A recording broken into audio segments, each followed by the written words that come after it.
అబ్బా వదలండి, ఏంటిది? భయం ఎందుకు? లైసెన్స్ తీసుకున్నాక మన లైన్ క్లియర్ అయిపోయినట్టే.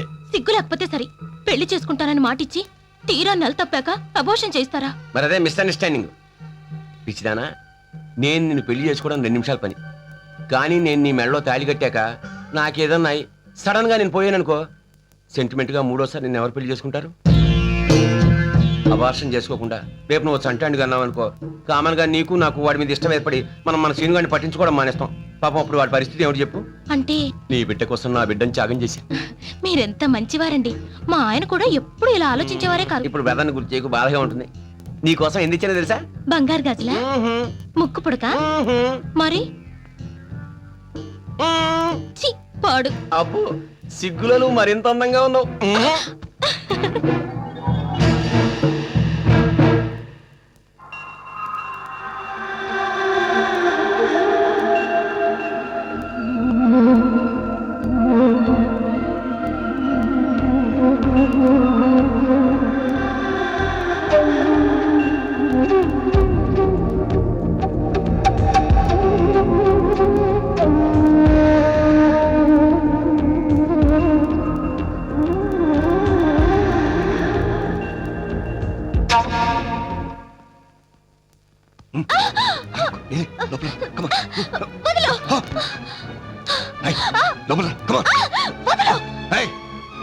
ఏంటే బెట్టు చేస్తున్నావు? మెట్టు దిగి వచ్చానా? నేను నీ మొగుణ్ణి. మొల్లతాడు కట్టుకుంటే మగాడు, 3 పసుపు తాడికి 3 ముళ్ళు వేస్తే మొగుడు అవడు. ఓవర్ యాక్షన్ వద్దు. ఆఫ్టర్ ఆల్ పని మనిషివి. నేను పని మనిషినే, కానీ నువ్వు పనికి మాలిన మనిషివి. ఏం కూసావే?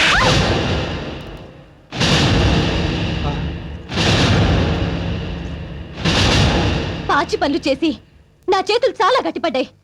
తిరిగి కొట్టానంటే దవడ పగిలిపోతుంది. నన్ను కొడతావా? ఆగో! ఏ అధికారంతో నా మీద చేసుకుంటున్నావు? ఒక పూట అన్నం పెట్టావా? ఒక చీర తెచ్చావా? కనీసం ఒక మూర మల్లెపూలైనా తెచ్చేసావా? ఓహో, ఈ సృష్టికారం చూసిన మగాడివయ్యావా? ఈ మహానుభావుని ఆదర్శంగా తీసుకున్నా ఆవిడ కొడుక్కి ఆడుకోవడానికి 4 బొమ్మలైనా తెచ్చి పడేస్తున్నాడు. ఆ మాత్రం సంపాదించే మగతనం కూడా నీకు లేదే? చూడు, ఆడది కోరుకునేది తన మొగుడి కండలు తిరిగే మగతనాన్ని కాదు, కష్టపడి సంపాదించే పనితనాన్ని. అది తెలుసుకో. క్షమించండి మావయ్య. నువ్వన్న ఈ 4 మాటలు కూడా అనడం చేతగా నసమర్థుండి. నాకు క్షమాపణలు ఎందుకులేమ్మా?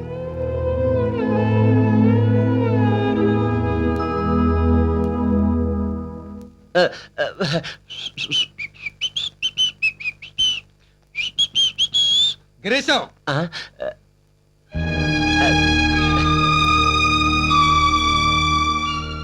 ఈ కొంపలో పెళ్లి కాని 2 ఆడపిల్లలు, పెళ్ళైన కాపురానికి నోచుకొని ఒక కోడలు ఉన్నారు. నీకు మూడొస్తే ఇంటికి రావాలనిపిస్తే నా చెల్లెల కంటే ముందు నాకు చెప్పు. ఆ ముగ్గురిని తీసుకుని ఏ గుడికో వెళ్ళిపోతాను. సరే, రామారాయుడు టూడియో కొంటానయ్యా, కానీ ఈ టూడియో నీదేనన్న గ్యారంటీ ఏంటి? ఇదేంటిది? సేవు పోగులు. ఇది నీదేనని గ్యారంటీ ఏంటి? సేవు నాదైనప్పుడు పోగులు నాయ కదా. రామానాయుడు నా పేరైనప్పుడు స్టూడియో నాది కాదా? పదా స్టూడియో చూసుకుందాం, పదా. ఏ పైసలు లేక చూడదేనా బాయ్? ఇదేంటి నీ టూడియో లేకెళ్తాక నువ్వు లంచుతున్నావు? అంతం కదా బాబు, జీతం నిన్న 1 తక్కువ ఇచ్చాను. చూసే అంత ఓపెన్ ప్లేస్, ఇది కూడా డబ్బింగ్ థియేటర్, అదేమో ల్యాబ్, అవతల ఫ్లోర్ అన్నమాట. ఈ ఖాళీ ప్లేస్ లో ఎంతగా కొబ్బరి తోటలు వేసుకోవచ్చు, ఆ గంగ బండలతో వేసుకోవచ్చు, లేకపోతే షాపింగ్ కాంప్లెక్స్ గా తీసుకోవచ్చు. ఉంది కానీ నచ్చకపోతే వదిలే. అది వాడు చూడు, ఎవరాళ్ళు ఈ స్టూడియో వాళ్ళ కమ్మని వారంలోంచి తెగ ప్రాణాలు తీసేస్తున్నారయ్యా. అమ్మో, ఏమైనా సరే ఈ టూడియో నేనే కొంటాను. కొనేసుకో మరి. ఇదిగో డబ్బులు 10,000 తీసుకో. ఇదిగో స్టూడియో నువ్వే కొన్నాను వాళ్ళతో చెప్పు, నేను చెప్తే ఫీల్ అవుతారు. అలాగే. ఈ హడావిలో పడి జాగింగ్ చేయడం మర్చిపోయాను. అది చేసుకోండి ఇదిగో పరిగెట్టుకు వచ్చినా ఏ లాభం లేదు. ఏంటి ఈ టూడియో నేను కొనేసాను.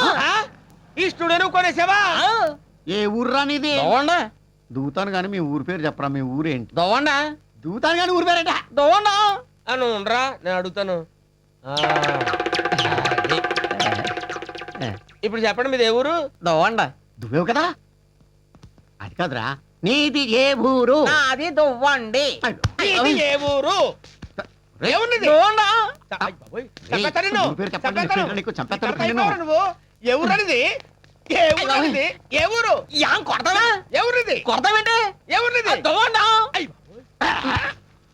నీ ఊరి పేరు ఏదో చెప్పరా. తణుకు పక్కన ఉంటది దువ్వండి. అదవ్వా. నువ్వు దువ్వ నుంచి వచ్చావేంట రామానాయుడు స్టూడియో కొనడానికి? ఆయ్, కొనేసావా? మొత్తం సింగిల్ పేమెంట్ లో కొనేసానండి. టోటల్ అంతా కొనేసావరా? నీకు రన్నింగ్ రేస్ వచ్చా? ఆయ్, చిన్నప్పుడు పరుగు పందెంలో సభ్యులు పెట్టుకుంటూ వచ్చింది కదండి. అయితే ఇంకేంటి పరిగెట్టు. ఆడో పెద్ద ఫ్రాడ్ ఆడు. ఇడికి చార్మినారు, నాకు రవీంద్ర భారతి, నీకు ఈ రామానాయుడు స్టూడియో అమ్మేశాడు. వచ్చిందా నీకు?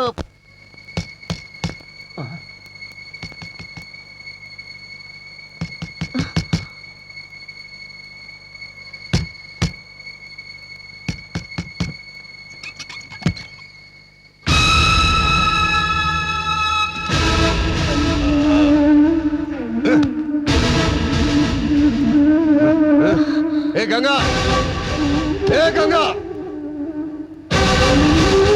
ఇదిగో ఇదిగో డబ్బు 10,000. 10 ఇళ్లలో సంవత్సరం పొడుగునా పాచి పని చేసినా నీకింత డబ్బు దొరకదు. ఏయ్, సంపాదిస్తేనే మగాడు, డబ్బు తెస్తేనే మొగుడు అన్నావుగా, తెచ్చా. డబ్బు తెచ్చాను.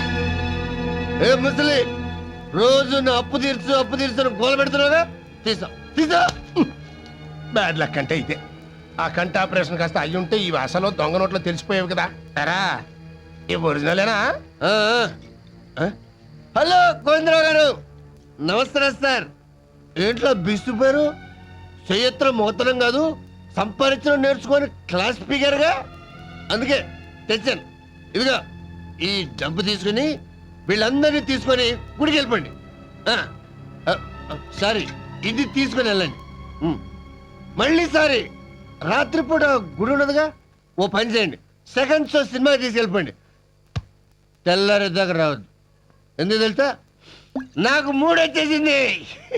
మొగుడుగా దాని మీద హక్కు వచ్చింది. హక్కు ఏంటో చూస్తున్నావు? తీసుకెళ్ళు.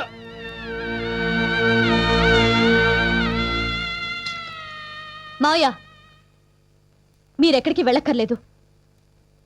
ఇంత డబ్బు నీకెక్కడి నుంచి వచ్చింది? మొగాళ్ళ సంపాదించుకొచ్చాను. ఏ దరిద్ర పనిచేసి సంపాదించుకొచ్చావు? దరిద్రంగా కాదు, దర్జాగా నువ్వు అడిగిన డబ్బు పట్టుకొచ్చాను. పట్టుకొచ్చావా కొట్టుకొచ్చావా? ఏంటే అనుమానిస్తున్నావా? అవును, నువ్వు 100 రూపాయలు తెచ్చుంటే అనుమానించేదాన్ని కాదు.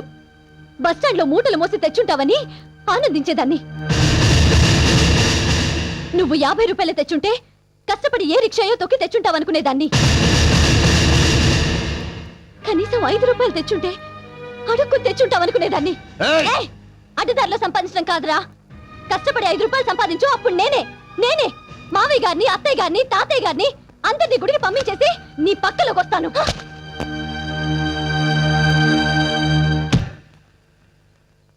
నాన్నా, నాన్నా, రాత్రి జరిగింది తలుచుకుని బాధపడుతున్నావా?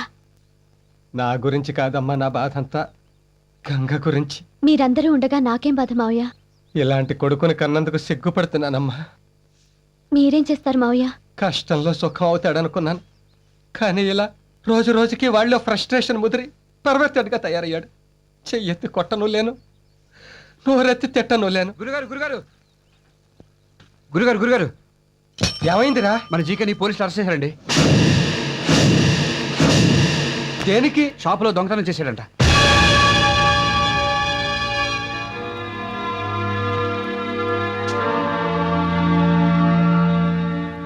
ఏమండి? అలవాట్లేని పని కదా, పట్టుబడ్డాడు. రెండోసారి దొరకళ్లే భాగ్యం.